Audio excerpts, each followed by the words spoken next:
Bruce Cassidy is going to change the defensive pairings. Chris Golick had that right on Monday's show. And we have injury updates as William Karlsson returns to the ice. Plus, we will preview the VGK LA Kings game. It's all ahead right here on this edition of Locked On Golden Knights.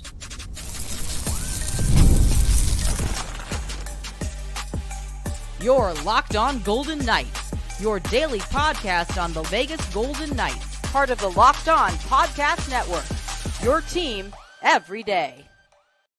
Well, hi again, everyone. Tony Cardasco and Chris Golick. Welcome to Locked On Golden Knights at night. We appreciate everyone tuning in. We come to you from Las Vegas. Thanks for making us your first listen every day. Find us wherever you get your podcast. And please subscribe to our Locked On Golden Knights YouTube channel. We are brought to you today by FanDuel. Go to FanDuel.com and you will get started with $200 in bonus bets guaranteed when you place your first $5 bet. Credit my man Chris Golick for predicting that Bruce Cassidy would be mixing up, making some switches there with the defensive pairings at Monday's VGK practice. Lo and behold, the Theodore Pietrangelo experiment might be done for a while. Bruce Cassidy had Pietrangelo paired with Noah Hanifin as the top pair. And then he had McNabb and Pietrangelo and Haig, Whitecloud. Those were the pairings at today's McNabb, skate-around. Theodore in the middle one. Tony McNabb, Theodore. You said Pietrangelo twice. Okay, I'm stuck on Pietrangelo. So McNabb and Theodore on the second pairing. Haig and Whitecloud stays intact as the third pair. What led you to believe that change could be happening when you talked about this on Monday's show? The defense sucked for the last three games. I mean, I don't know how else to say it. I'm not going to sugarcoat it. There's been growing pains. That Pietrangelo and Theodore on paper, I loved it. I absolutely loved that pairing. But then when we were looking back at Monday's show and 24 giveaways between those two, that's not good. I don't know. To be fair, I don't know what the league averages are and if that's high or low, but that was the highest on the Golden Knights. So I'm assuming that's bad. Let's just leave it at that. So that wasn't working too well. Okay, Noah Hanifin's not done a darn thing this season. Let's call that what it is right now. Nick Haig, again, a pairing that looks good on paper, just didn't work out. And then obviously we talked on Monday's show about Whitecloud and McNabb. That has actually worked out. Been very critical of Whitecloud, for the offseason and early in this season, but actually that pairing was going really well. I was kind of hoping there was going to be a little different of an experiment where they were going to keep Whitecloud and McNabb together and go back with Hanifin and Pietrangelo, but I wanted to see Haig and Theodore together instead. I was kind of hoping to see that, but I'm okay with this. This worked last season, long story short. This was a much better defensive core when these six were paired just like this. Okay, so this is a move to free up Hanifin, right? I believe that they want to see him get into the rush, get into the offensive flow. These were the expectations during the offseason. We heard all about the expectations for Hanifin in the offseason.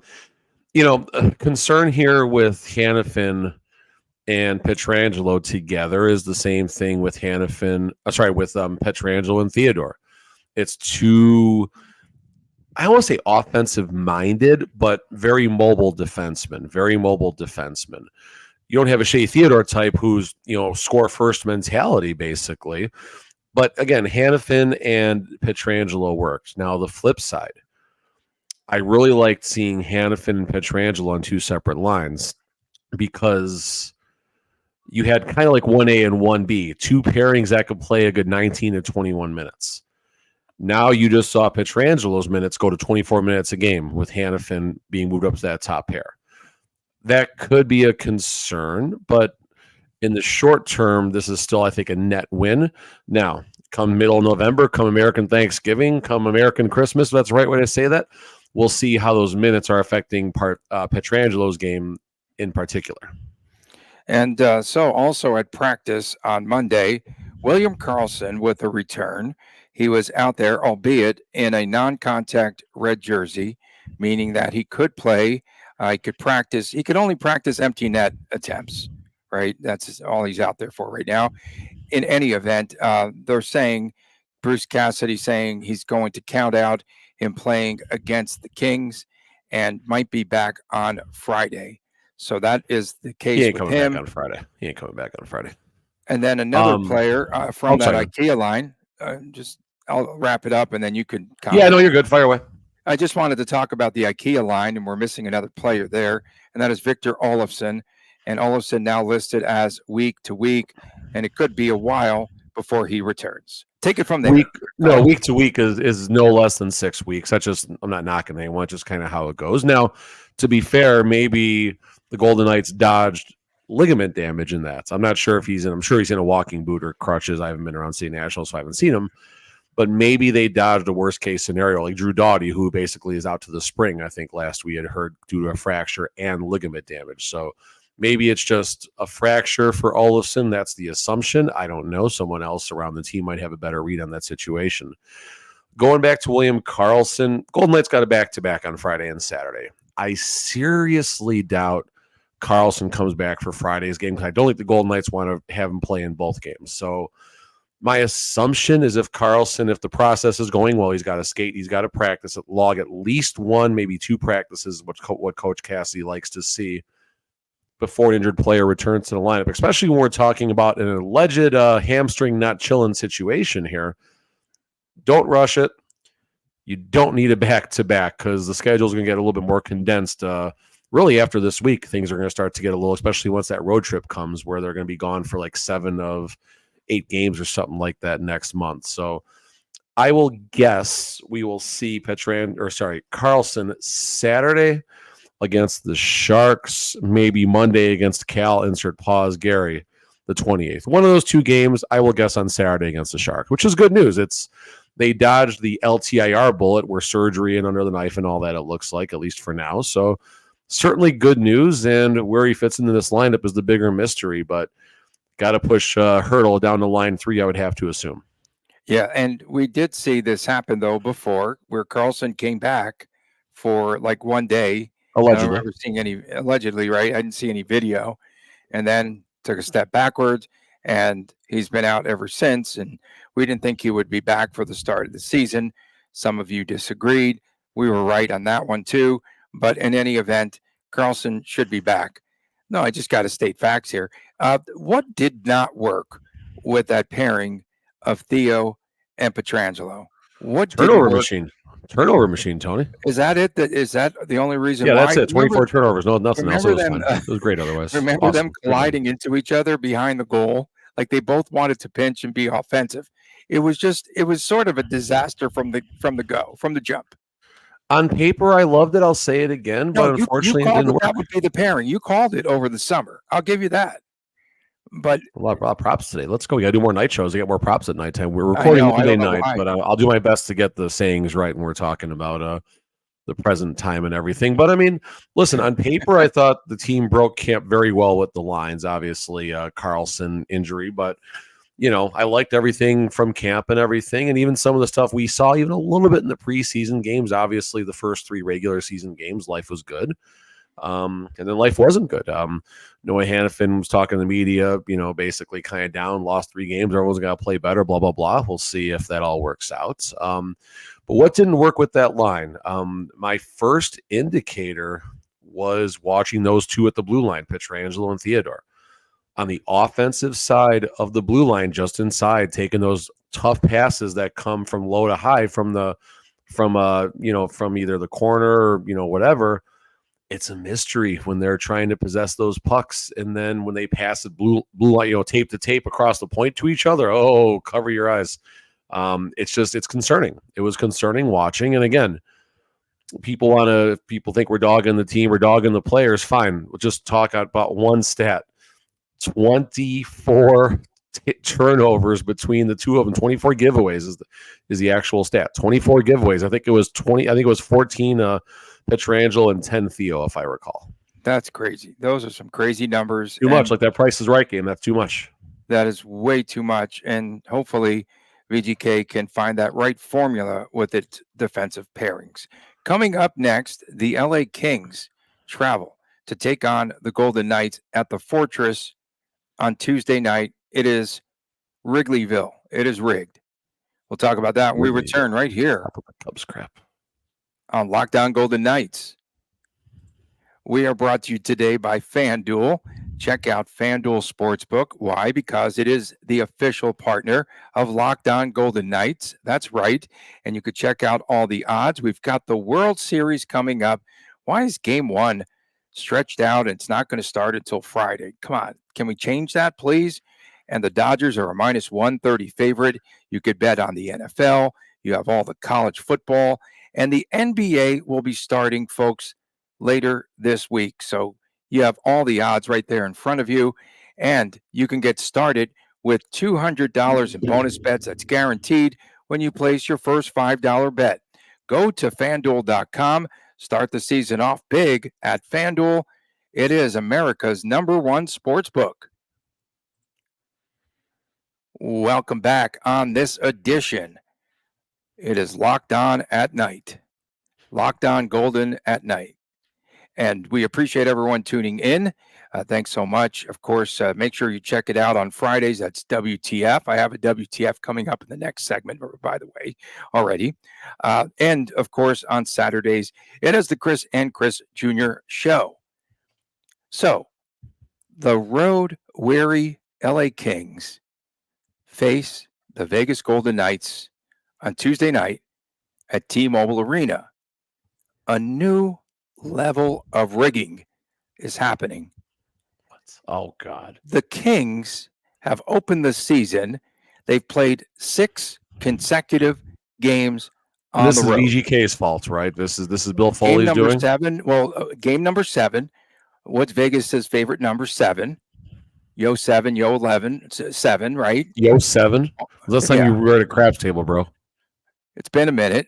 It And has. so the Kings, they opened the season with 6 straight games on the road because they are fixing up the Crypto.com Staples Center right now because the Chargers left. And so what do they need to do there? Just get rid of their The dressing Chargers room, their left. The lockers? Chargers played in Crypto Center, the football Did team. I say Chargers? I'm having a rough one. Clippers. Man, Did I yo, say you are Chargers? Tony. You're a horn high yo. I'm gonna call you a horn high yo.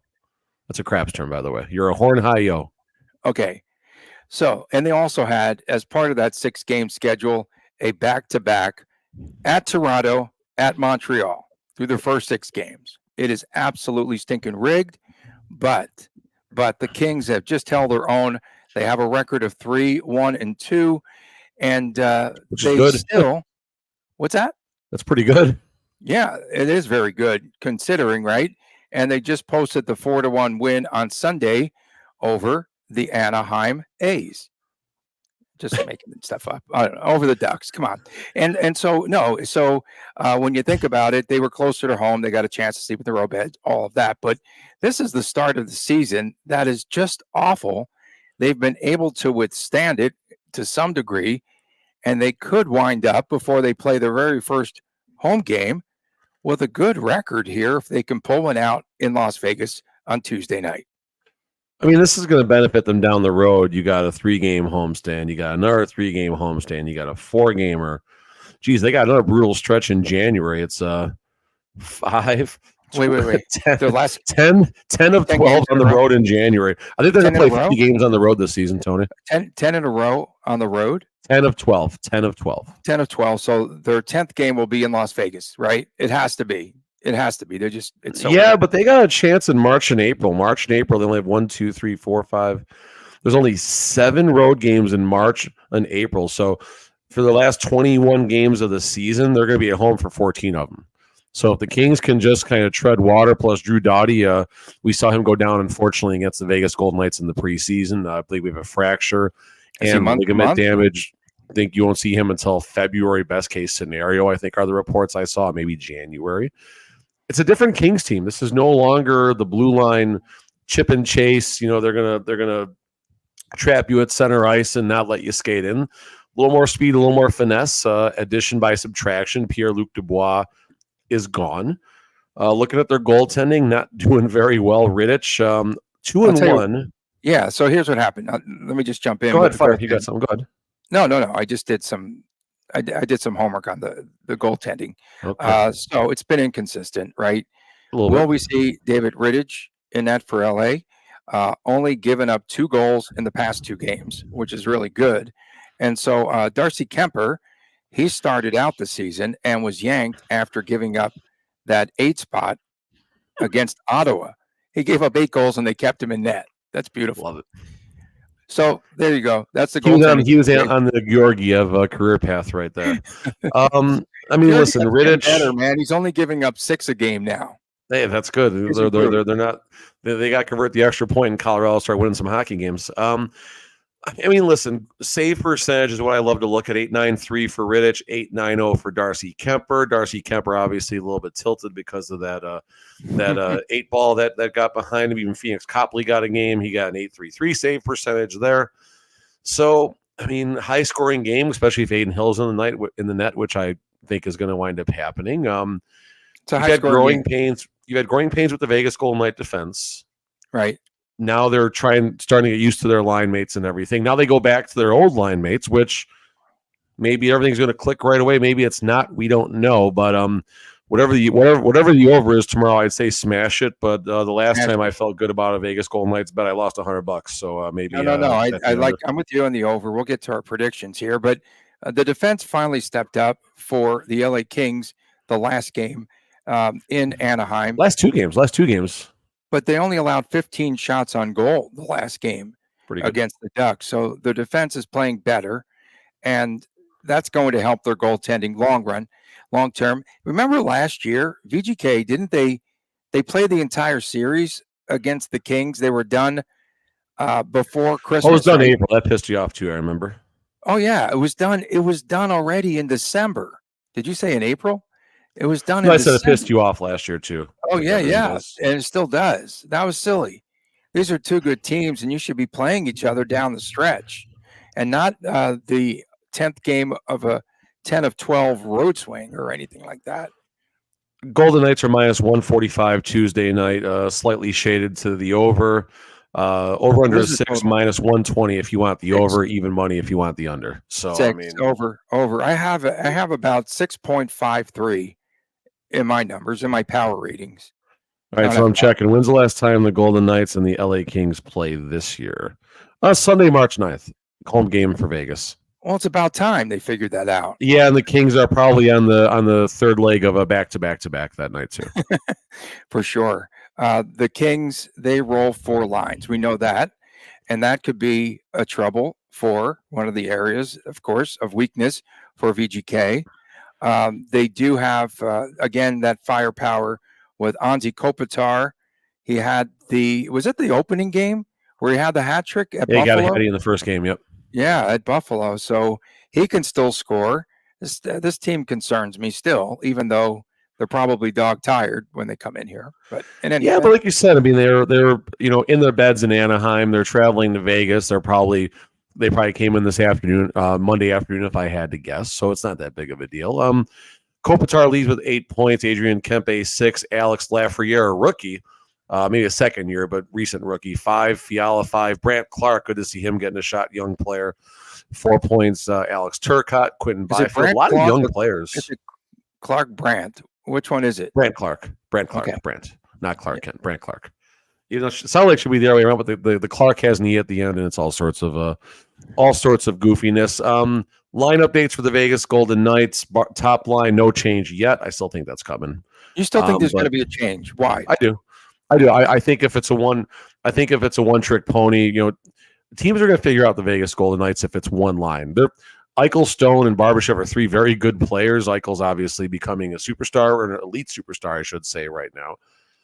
But teams will load up if they can't get secondary scoring. You got Howden looking real fast out there right now. Howden's going to be on the left wing with Hurdle and Dorofeev. This third line concerns me. Schwint, Brisson, Holtz. I think they actually wind up getting. Is there a third line? I think that they're listed as a third line. I think they end up getting fourth line minutes, honestly. And then Waugh, Pearson, Kolesar is listed as the fourth line. I think they actually play more minutes as a line. I'm not talking special teams for Waugh and Kolesar, but I think as a line, the fourth line of Waugh, Pearson, and Kolesar get more minutes. So the top line, the fourth line, that's kind of the way they wanted to break camp. We'll want to see move what happens with the middle 2 lines. You want to move Stone off the top line Which way are you going here? Where are you leaning? If right now, I would try moving Stone and Dorofeev.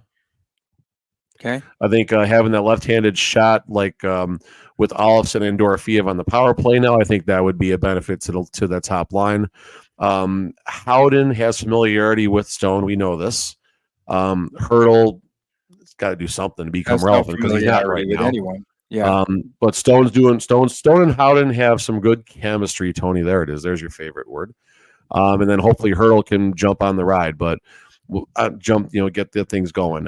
Hurdle going down to the third line, maybe with like a Holtz or something like that. We'll see. And like a third line of Hurdle, Howden, and Dorofeev could look really nice, or Holtz. We'll see.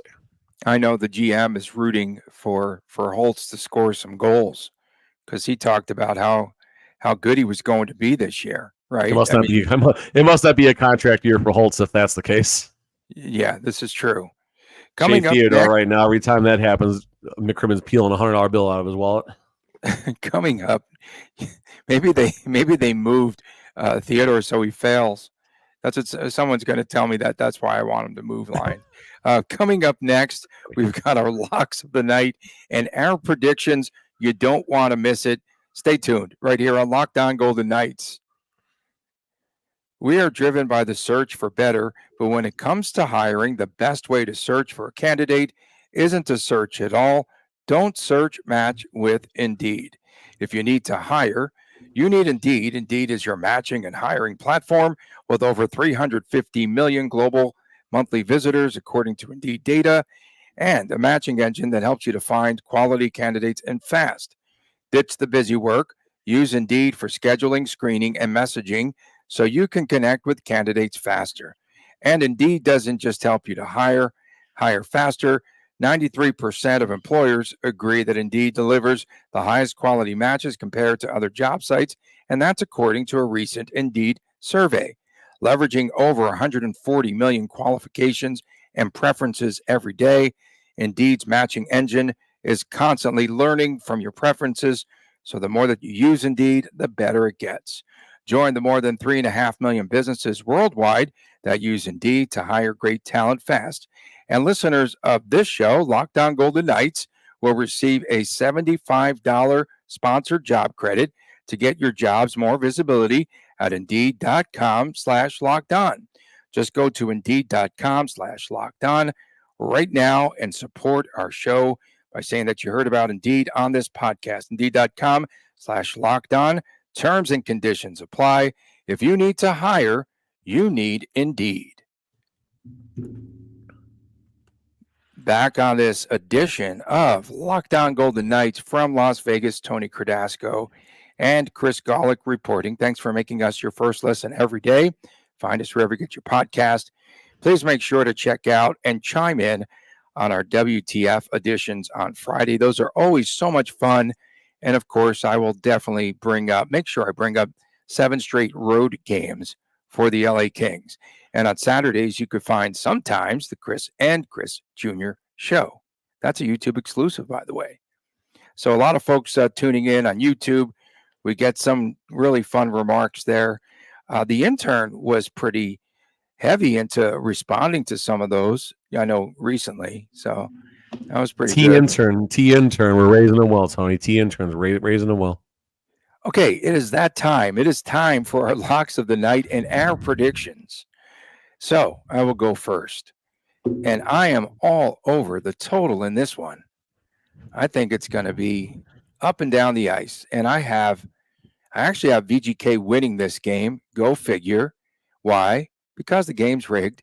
It's the 7th straight.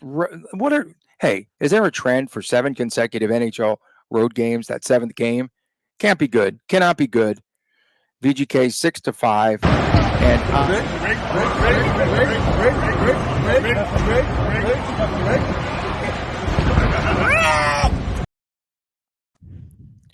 it's definitely rigged. There's no doubt about it that this was Bill Foley sitting at the table and going through the scheduling. And I'm telling you right now, they could have played this game in the middle. Why didn't they leave the Kings like on the West Coast? No, they started the season on the East Coast, 7 straight games. This is so stinking rigged. In any event, in any event. Two of the pin guys I'm going to go with. I'm going to go with Hannafin. I'm going to go with Hannafin, and I'm going to go with Hurdle the Turtle. Hurdle the Turtle. They need to first, before they move forward, they need to break the pin jinx. What's That's who the I'm going score, to go. Tony? 6-5 VGK. 6-5. This game will go over through 1.5 periods. Theo and Eichel did not get pins, but I'm still going to take I'm going to go out on a limb and take Theo and Eichel on this one. I know it's risky. And I have a VGK victory of 6-5. No way. Do I you wrote really? it down. Yeah, 6-5. No way. That's on your napkin? Dude, It's on this my is getting post-it scary. note. It's funny Sticky because note. either we Sticky have note. the same score lately. Look, you can actually see it there. hilarious. Look at that. I see it. Either we have the same score Handwriting's and terrible. the same prediction, or we even had the same two players. And the odds of that are 125 million to 1. Pretty close. Saw it. Pretty Chris, close. Chris is upstairs. I tried to get him down. We'll have his on Twitter tomorrow. Okay. I did see that Jesper Vikman was sent to Yeah, I top, saw that. and Papirny came back for VGK. Interesting Yeah, move. I should send him a text and see what's up with that. That's exciting for Paps. Yeah. Golden Knights got some game. I mean, maybe he's got to work some stuff out down there in Tahoe. So I don't know. I'm not sure what the deal is with that, but good for Paps. Good on Paps. When you went to the Silver Knights game the other night, who was in net? The game we saw was Schmid, actually. And how did he look? How's he He's looking? a big boy. He's a big boy. That's what I said. He takes up the entire net. You should not be able to score against him. One goal. He got beat low in not a breakaway, but kind of like a one-on-one scenario. Just one of those ones. He'll be the first to tell you he should have had it. But the other 3 goals after that, power plays, sticks right in front of him, no boxing out, nothing going on. He was fine. He was serviceable. I mean, the good thing is for any Silver Knights goalie, you're going to get a lot of work, and that's not a knock. It's just a reality of how things go down there and up there in Henderson. That's just a reality. So, why the demotion for Vikman already? This is a demotion. It has to be, right? I mean, I can't look at it any other way. Is this a weird paper transaction for some reason? I don't know. Maybe he gets called back tomorrow. I don't know if the Silver Knights might have a game on Wednesday night, so we'll see if it actually works out like this. Maybe they want to get Paps more reps. I mean, maybe Paps really is number 4 in the organization right now. Which, how cool is that? He'll be playing by American Thanksgiving then. Oh, he definitely will. That's good news. That's good news for him. And Yeah, so absolutely. 4 games on the homestand. Is it 3-1 Aiden Hill? Yes. I will think Why? I'm gonna guess it's going to go Aiden, Sammy. Give Samson off the Sharks for He the gets the W. Sharks on Saturday night. Okay, that would be good news for him. But a back-to-back at home. Yeah, I mean, I'm looking ahead. The schedule isn't really condensed. They have a lot of nights of every other games when they have like this. So basically, starting from Wednesday, November 6th to Sunday the 17th, they play every other night in there. So that's when you might see the starts get a little more tilted. Listen, Coach Cassidy did say that first of all, everything is blotted out for a month or 2 in advance. Yeah. I think he said it's going to be a little more evenly distributed, if I'm not mistaken. So is there a chance they do chop up these 4 games? Maybe, but knowing the way Cassidy is and Cassidy listening to what Burke tells him to do, I think it's going to go 3-1 for Aiden. I mean, Aiden's got to get his game worked out. He's the man. That's a lot of work. That's a big workload, I think, this early still. And he's not been playing well. They can work it out with 2 and 2. I think Aiden's just moving slower by design. I think he's trying to find ways not to save himself, but I think he's just trying different ways to. I'm trying to think of another way to put it. He doesn't want to get injured. There you go. He's preserving himself. He's preserving, but I mean, I don't know. Maybe he's not. I won't say he's not trying as hard, but preserving himself is preserving himself. Yeah, a way to say he's trying differently. You see a difference in his game. Yeah, he's letting up. Yeah, he's on the Georgiev path of success right now. Oh boy. We appreciate everyone tuning 851 in. save percentage. What else is there to say? This is true. We appreciate everyone tuning in, of course. So don't forget, Fridays are WTF Day around here. It's also Nevada WTF Day on Friday. I thought Nevada Day should be on the 31st, right? I think that, or the 30th, whenever that is. They always I do it on wasn't the very Friday. good. That's when they celebrate for the hockey game, at least. I know, but we're a week away. Oh, did you see my tweet? For the past 2 weeks, people have already been wearing Halloween costumes around They here. wear them all year in Vegas, Tony. They surely do. We So is it a appreciate everyone noon tuning start in, then? especially. What's that?